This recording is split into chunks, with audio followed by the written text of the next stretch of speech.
ಮುಂಜಾನೆ ಪ್ರಧಾನಮಂತ್ರಿ ಶ್ರೀಮತಿ ಇಂದಿರಾ ಗಾಂಧಿಯವರನ್ನು ಅವರ ಅಂಗರಕ್ಷಕರೇ ಗುಂಡಿಕ್ಕಿ ಕೊಂದಿದ್ದಾರೆ.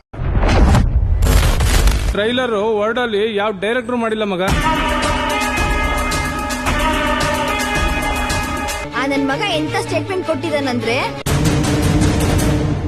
ಕತೆ, ಚಿತ್ರಕಥೆ, ಸಾಹಿತ್ಯ, ಸಂಭಾಷಣೆ ಬರೆದು ನಿರ್ದೇಶನದೊಂದಿಗೆ ನಿರ್ಮಾಣ ಕೂಡ ಮಾಡಿದೆ.